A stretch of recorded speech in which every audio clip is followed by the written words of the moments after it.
Russian researchers in the late 1940s kept 5 people awake for 15 days using an experimental gas-based stimulant. They were kept in a sealed environment to carefully monitor their oxygen intake so the gas didn't kill them, since it was toxic in high concentrations. This was before closed-circuit cameras, so they had only microphones and 5-inch thick glass porthole-sized windows into the chamber to monitor them. The chamber was stocked with books, cots to sleep on but no bedding, running water and toilet, and enough dried food to last all 5 for over a month. The test subjects were political prisoners deemed enemies of the state during World War II. Everything was fine for the first 5 days. The subjects hardly complained, having been promised falsely that they would be freed if they submitted to the test and did not sleep for 30 days. Their conversations and activities were monitored, and it was noted that they continued to talk about increasingly traumatic incidents in their past, and the general tone of their conversations took a darker aspect after the 4-day mark. After 5 days, they started to complain about the circumstances and events that led them to where they were, and started to demonstrate severe paranoia. They stopped talking to each other and began alternately whispering to the microphones and one-way mirrored portholes. Oddly, they all seemed to think that they could win in the trust of the experimenters by turning over their comrades, the other subjects in captivity with them. At first, the researchers suspected that this was an effect of the gas itself. After 9 days, the first of them started screaming. He ran the length of the chamber, repeatedly yelling at the top of his lungs for 3 hours straight. He continued attempting to scream, but was only able to produce occasional squeaks. The researchers postulated that he had physically torn his vocal cords. The most surprising thing about this behavior is how the other captives reacted to it, or rather, didn't react to it. They continued whispering to the microphones until the second of the captives started to scream. The 2 non-screaming captives took the books apart, smeared page after page with their own feces, and pasted them calmly over the glass portholes. The screaming promptly stopped. So did the whispering to the microphones. After 3 more days passed, the researchers checked the microphones hourly to make sure they were working, since they thought it impossible that no sound could be coming with 5 people inside. The oxygen consumption in the chamber indicated that all 5 must still be alive. In fact, it was the amount of oxygen 5 people would consume at a very heavy level of strenuous exercise. On the morning of the 14th day, the researchers did something they said they would not do to get a reaction from the captives. They used the intercom inside the chamber, hoping to provoke any response from the captives they were afraid were either dead or vegetables. They announced, "We are opening the chamber to test the microphones. Step away from the door and lie face flat on the floor, or you will be shot. Compliance will burn on you. Your immediate freedom." To their surprise, they heard a single phrase in a calm voice respond, "We no longer want to be free." Debate broke out among the researchers and the military forces funding the research. Unable to provoke any more response using the intercom, it was finally decided to open the chamber at midnight on the 15th day.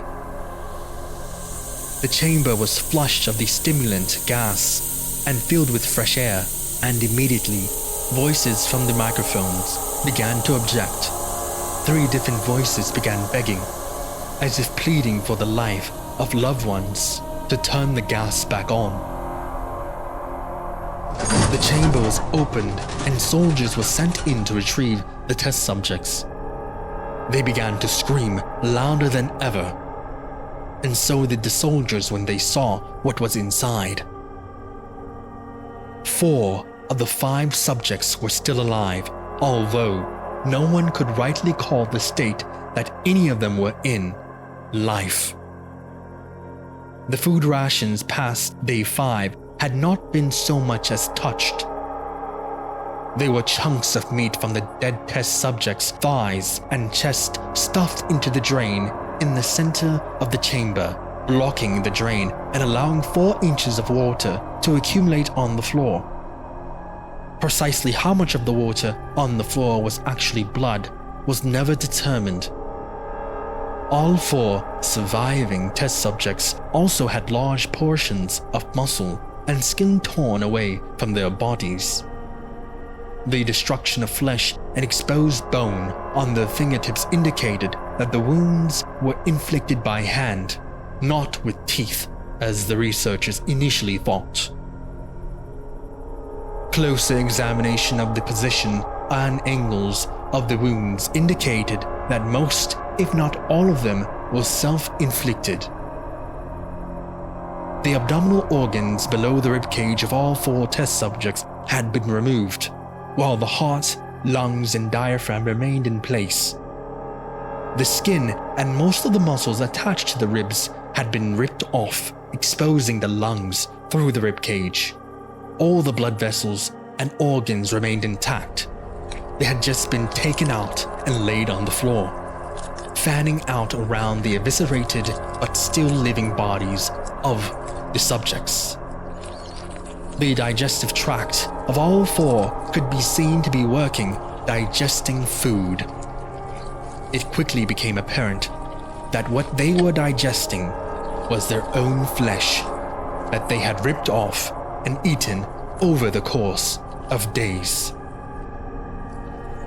Most of the soldiers were Russian special operatives at the facility, but still, many refused to return to the chamber to remove the test subjects. They continued to scream to be left in the chamber and alternately begged and demanded that the gas be turned back on lest they fall asleep.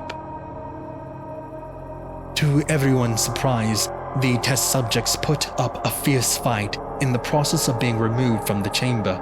One of the Russian soldiers died from having his throat ripped out. Another was gravely injured by having his testicles ripped off and an artery in his leg severed by one of the subject's teeth. Another 5 of the soldiers lost their lives, if you count ones that committed suicide in the weeks following the incident. In the struggle, one of the 4 living subjects had his spleen ruptured and he bled out almost immediately.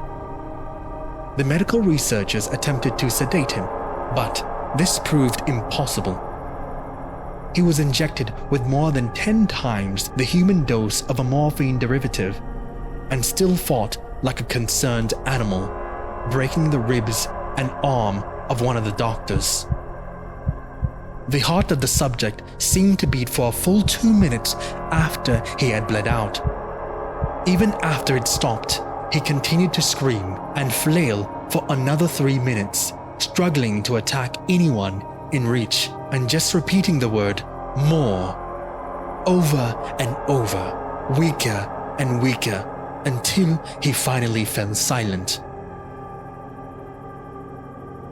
The surviving 3 test subjects were heavily restrained and moved to a medical facility. The 2 with intact vocal cords were continuously begging for the gas, demanding to be kept awake. The most injured of the 3 was taken to the only surgical operating room that the facility had. In the process of preparing the subject to have his organs placed back within his body, it was found that he was effectively immune to the sedative that they have given him to prepare him for the surgery. He fought furiously against his restraints when the anesthetic gas was brought out to put him under. He managed to tear most of the way through a 4-inch wide leather strap on one of his wrists, even through the weight of a 200-pound soldier holding that wrist as well. It took only a little more anesthetic than normal to put him under, and the instant his eyelids fluttered and closed, his heart stopped. In the autopsy of the test subject that died on the operating table, it was found that his blood had tripled the normal level of oxygen. His muscles that were still attached to his skeleton were badly torn, and he had broken 9 bones in his struggle not to be subdued. Most of them were from the force his own muscles had exerted on them. The second survivor had been the first of the group of 5 to start screaming. His vocal cords destroyed, he was unable to beg or object to the surgery, and he only reacted by shaking his head violently in disapproval when the anesthetic gas was brought near him. He shook his head yes when someone suggested reluctantly they try the surgery without anesthetic, and did not react for the entire 6-hour procedure of replacing his abdominal organs and attempting to cover them with what remained of his skin. The surgeon presiding stated repeatedly that it should not be medically possible for the patient to still be alive. One terrified nurse assisting the surgery stated that she had seen the patient's mouth curl into a smile several times whenever his eyes met hers. When the surgery ended, the subject looked at the surgeon and began to wheeze loudly, attempting to talk while struggling. Assuming this must be something of drastic importance, the surgeon had a pen and pad fetched so the patient could write his message. It was simple: keep cutting. The other 2 test subjects were given the same surgery, both without anesthetic as well. Although they had to be injected with paralytic for the duration of the operation, the surgeon found it impossible to perform the operation while the patients laughed continuously. Once paralyzed, the subjects could only follow the attending researchers with their eyes. The paralytic cleared their system in an abnormally short period of time, and they were soon trying to escape their bonds. The moment they could speak, they were again asking for the stimulant gas. The researchers tried asking why they had injured themselves, why they had ripped out their own guts, and why they wanted to be given the gas again. Only one response was given: I must remain awake. All 3 subjects' restraints were reinforced, and they were placed back into the chamber, awaiting determination as to what should be done with them. The researchers, facing the wrath of their military benefactors for having failed the stated goals of their project, considered euthanizing the surviving subjects. The commanding officer, an ex-KGB, instead saw potential and wanted to see what would happen if they were put back on the gas. The researchers strongly objected but were overruled. In preparation for being sealed in the chamber again, the subjects were connected to an EEG monitor and had their restraints padded for long-time confinement. To everyone's surprise, all 3 stopped struggling the moment it was let slip that they were going back on the gas. It was obvious that at this point, all 3 were putting up a great struggle to stay awake. One of the subjects that could speak was humming loudly and continuously. The mute subject was straining his legs against the leather bonds with all his might. First left, then right, then left again, for something to focus on. The remaining subject was holding his head off his pillow and blinking rapidly. Having been the first to be wired for EEG, most of the researchers were monitoring his brain waves. They were normal most of the time, but sometimes flatlined inexplicably. It looked as if he were repeatedly suffering brain death before returning to normal. As they focused on the paper scrolling out the brainwave monitor, only one nurse saw his eyes slip shut at the same moment his head hit the pillow. His brainwaves immediately changed to that of deep sleep, then flatlined for the last time as his heart simultaneously stopped. The only remaining subject that could speak started screaming to be sealed in now. His brainwaves showed the same flat lines as the one who just died from falling asleep. The commander gave the order to seal the chamber with both subjects inside, as well as the 3 researchers. One of the named 3 immediately drew his gun and shot the commander point blank between the eyes, then turned the gun on the mute subject and blew his brain out as well.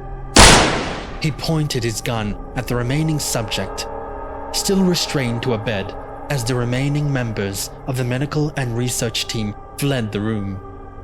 I will not be locked in here with these things. Not with you. He screamed at the man strapped to the table. What are you? He demanded. I must know. The subject smiled. Have you forgotten so easily? The subject asked. We are you. We are the madness that lurks within you all, begging to be free at every moment in your deepest animal mind. We are what you hide from in your beds every night. We are what you sedate into silence and paralysis when you go to the nocturnal haven where we cannot tread. The researcher paused, then aimed at the subject's heart and fired. The EEG flatlined as the subject weakly choked out. So nearly free.